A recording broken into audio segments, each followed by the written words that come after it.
Welcome to Plot 27. The story begins in Kandahar, Afghanistan. An unnamed staff sergeant arrives to help his brother's broken-down convoy. His brother tries to convince him that they should apply to become Army Rangers when they are suddenly attacked by Taliban insurgents. As a result of the attack, the entire unit is killed except for the sergeant, who suffers a knee injury and loses his brother. 2 years later, the sergeant enrolls in the Ranger Assessment and Selection Program to join the 75th Ranger Regiment. All candidates are considered nameless and are referred to only by numbers.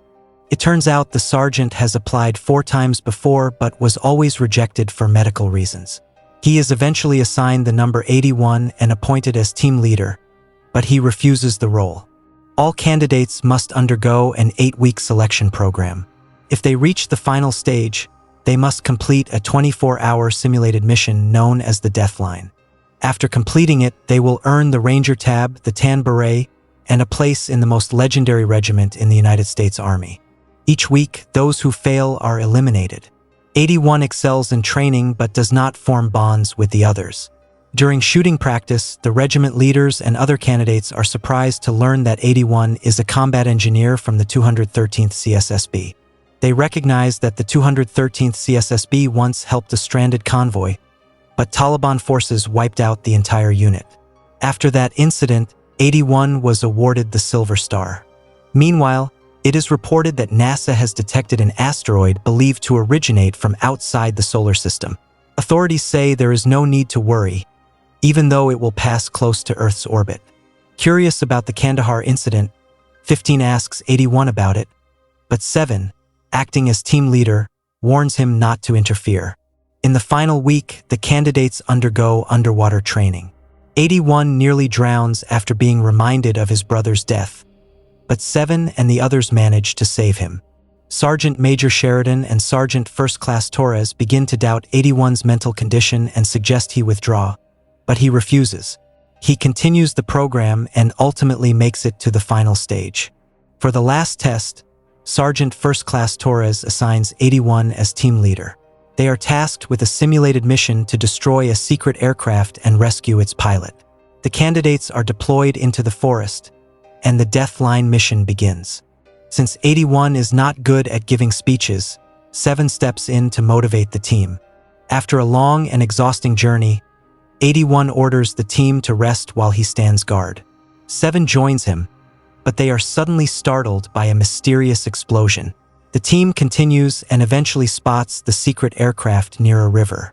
While planning their strategy, 57 notices that the target's position is off by several hundred meters from the given coordinates.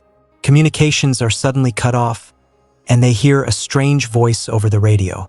The team prepares to destroy the aircraft, but 81 senses something is wrong. He goes to investigate and asks 44 to cover him. The team sets explosives, but 81 is shocked when he discovers another aircraft, the real target they were supposed to find. When the explosives are detonated, the aircraft remains completely intact.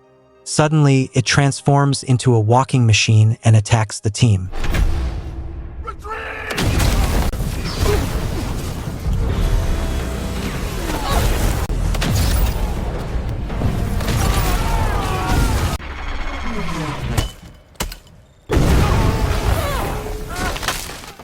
Seeing many of his teammates killed and injured, 81 orders everyone to keep moving as the machine hunts them.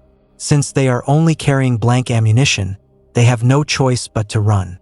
7 suffers a severe leg injury and must be carried. 96 tries to lower him with a rope, but the machine arrives and kills him.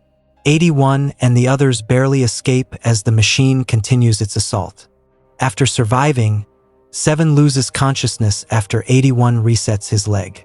They carry him and head toward a village 8 kilometers to the west.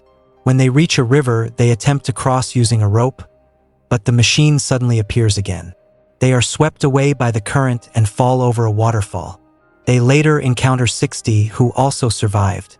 When the object first attacked, he fell into the water and was carried downstream. 60 explains that he saw the operation plans in Torres's office, and the obstacles prepared for them were only fireworks and traps. They continue their journey and arrive at a destroyed village, the former location of the cadre acting as the simulation force, but the machine has wiped them out. From its tracks, they conclude that the machine is not from Earth. 81 urges the team to keep moving, but 15 refuses, saying they need a moment to rest. He argues that they are not war heroes like 81, who carried his younger brother back to base. Hearing this, 81 becomes angry and reveals that he is not a hero because he failed to reach the base. While carrying his dying brother, he collapsed, and his brother died. 81 insists they must get 7 back to base and warns that the machine will return. After repairing an ASV vehicle, they prepare to transport 7, but the machine appears again and attacks. 15 runs to retrieve ammunition, but the machine shoots him.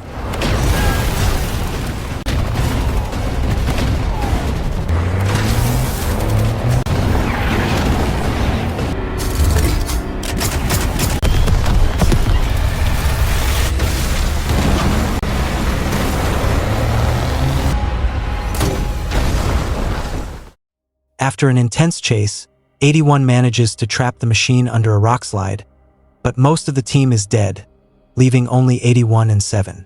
As the machine sends a signal into space, 81 carries 7 into the forest.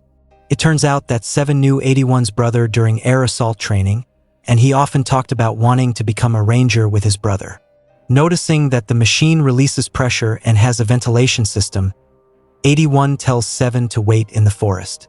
He heads to a construction site and activates a rock crusher. Soon, the machine arrives and 81 attacks it. He pours crushed stones into its ventilation system, causing it to overheat and explode. 81 finally manages to bring 7 back to base. After medics take 7 away, Sheridan reveals that half the battalion has been wiped out by the machine. It turns out the asteroid that struck Earth was actually part of an alien machine invasion. These machines have spread across the world and begun attacking humanity. After explaining the machine's weakness, 81 is officially accepted into the 75th Ranger Regiment. Sergeant Major Sheridan then asks him to deliver a motivational speech as the Rangers prepare to deploy. They are about to launch a counterattack against the alien forces as part of a joint U.S. military operation called Operation Global Shield. And that's the end of the movie. Thanks for watching, and don't forget to subscribe to the channel for more movie recaps.